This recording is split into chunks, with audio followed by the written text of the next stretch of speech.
Olá pessoal, já estamos de volta com o programa Viver Bem e agora nós iremos tirar todas as suas dúvidas sobre cobras exóticas. Nós estamos recebendo aqui no nosso estúdio o biólogo André Gonçalves e ele vai tirar todas as suas dúvidas. Olá, tudo bem?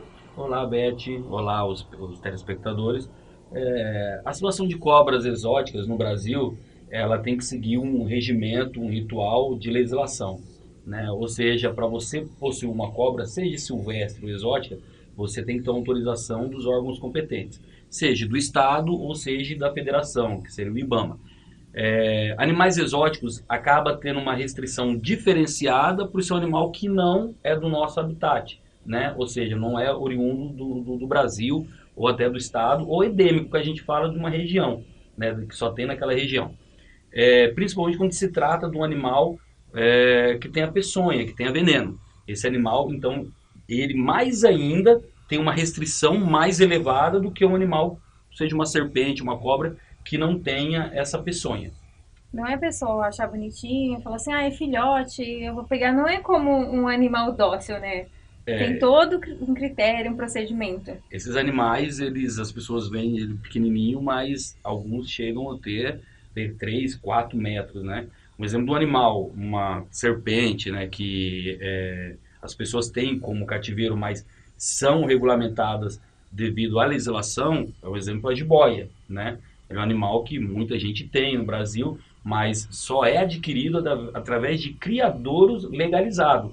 Então, ou seja, esse criador ele passa por uma fiscalização constante e aí ele passa por uma reprodução e esse plantel é controlado, né? E a gente vê um efeito muito grande, até mesmo nos Estados Unidos, onde você tem a Piton, que é considerada uma das maiores cobras do mundo, né? Em tamanho seria maior, mas em peso a cobra sucuri acaba sendo maior, né? Na nossa anaconda.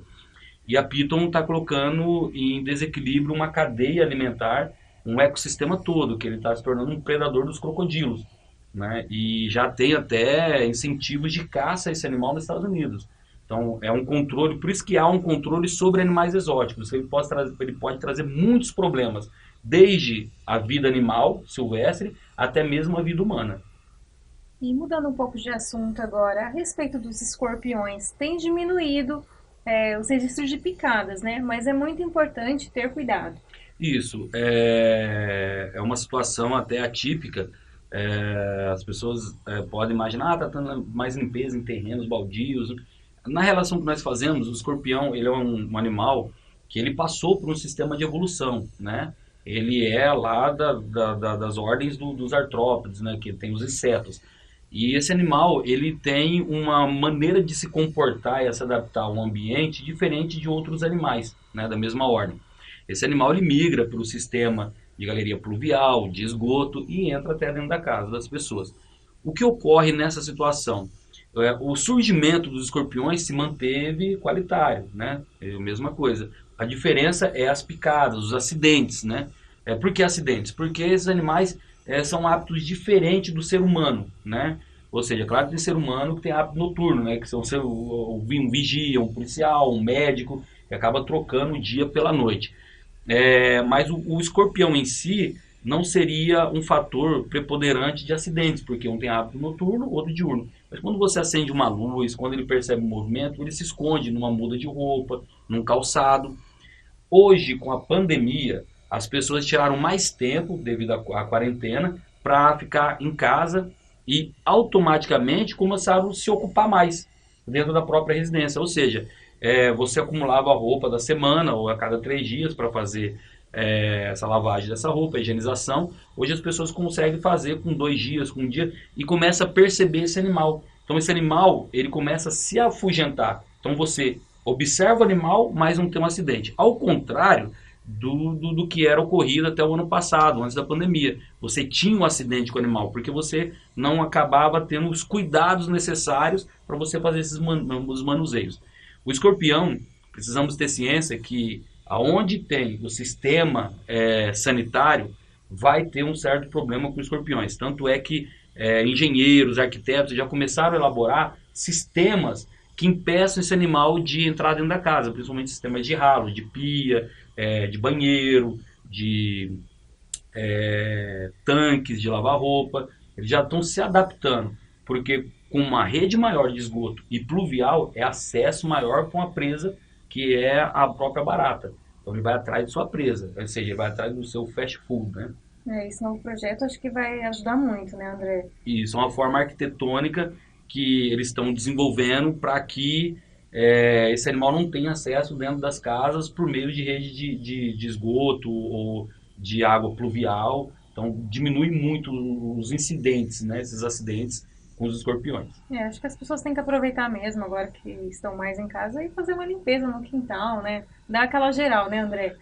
A pessoa cuidando do seu quintal, ele, claro que tem um vizinho, mas só que se ele cuidar, o vizinho cuidar, é um efeito cascata e você acaba diminuindo esses acidentes, não só com escorpiões, mas também até a própria leishmaniose, a própria dengue, é um efeito cascata. Você começa a higienizar seu quintal, o outro começa a higienizar outro, então isso vai se multiplicando e essas incidências de infecções e acidentes por animais peçonhentos acabam reduzindo.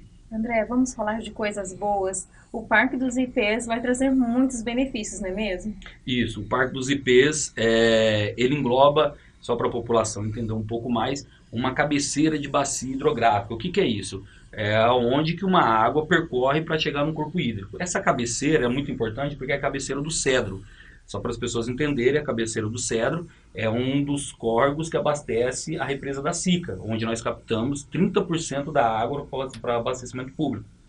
Ou seja, com mais cobertura florestal, você tem mais taxa de infiltração de água no solo e você abastece os aquíferos e os lençóis freáticos.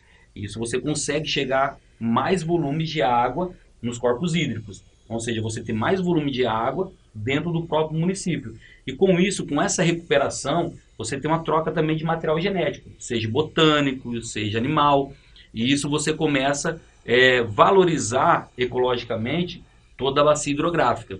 E também, uma questão que eu trabalho bem, que é a questão do bolso da população, se você tem mais captação de água próximo da sua residência, a taxa que você vai pagar é menor, porque é embutido. Hoje nós captamos 70% da água para abastecer Presidente Prudente, é do Rio do Peixe, que é 45 quilômetros, sendo que a bacia do Cedro está a 7 quilômetros do centro da cidade, 8 quilômetros. E muitas mudas já foram plantadas por lá. Isso, já foram plantadas mais de 7 mil mudas, né? As pessoas podem achar é pouco, não. Quando você faz o parcelamento, nós fazemos 3x2, já está sendo tratado, muitas já estão desenvolvendo. Dentro dessas 7 mil mudas, mais de 2 mil mudas de ipês foram plantadas. Claro que a pessoa pode perguntar, mas foi homogênico o plantio? Não, foi heterogênico. O que é isso? Não foi plantado só uma espécie, foi plantado espécies de ipês que dentro da própria uma espécie mesmo, que as pessoas não sabem. O ipê roxo tem mais de 12 espécies dentro do ipê roxo. Então, assim, a gente houve essa variação genética, porém respeitando o princípio do ecossistema local. Ou seja, as mudas que foram plantadas lá são todas nativas da nossa região. Não é nativa lá do Mato Grosso do Sul, lá de Bauru, é da nossa região. A nossa região é uma Mata Atlântica que está em transição do Cerradão, nós falamos, né? Que é o Cerrado, Cerradão, Mata Atlântica. Então nós estamos num ambiente de transição e foi respeitado isso de acordo com a legislação. É importante valorizar isso, né, André? Isso, quando você tem essa recuperação de cobertura florestal, eu gosto de dar esse exemplo para todo mundo. Hoje nós estamos vivendo um período de pandemia e, de acordo com os estudos, essa pandemia vem através do SARS-CoV, que é o coronavírus. Ele é uma quiméria. O que é uma quiméria? Quiméria são 2 vírus de coronavírus que se encontraram no organismo de um hospedeiro. E aí houve um terceiro vírus. O que tem a ver isso com a cobertura florestal? A China vem passando por um problema de desmatamento muito grande, como o Brasil vem passando também.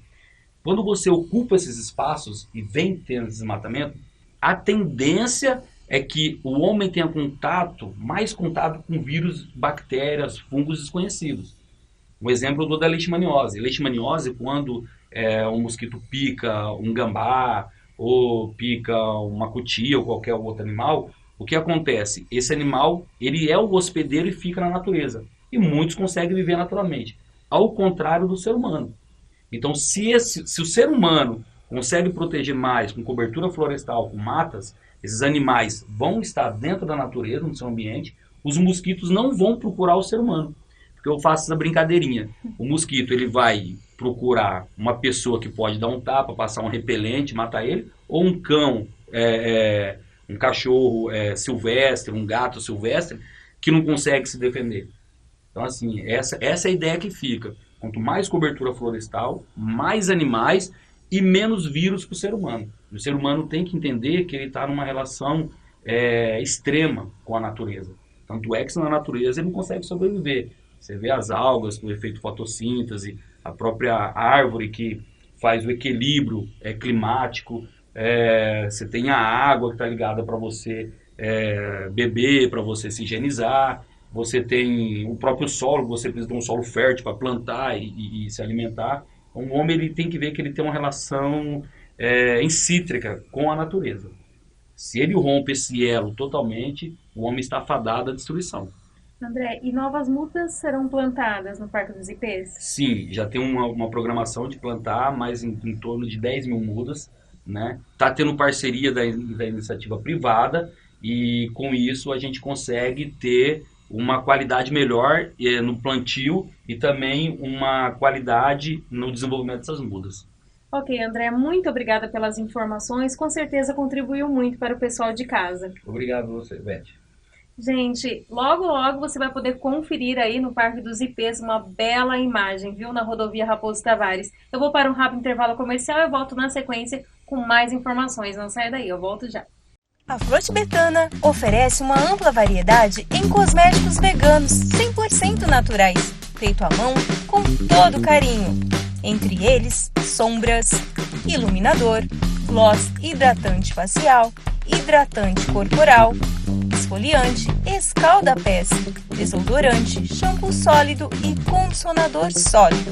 Acesse agora mesmo o Instagram e Facebook Flor Tibetana e saiba mais informações sobre cosméticos veganos e artesanais. Telefone 18 997 17 40 73. Artesã Natália Stable.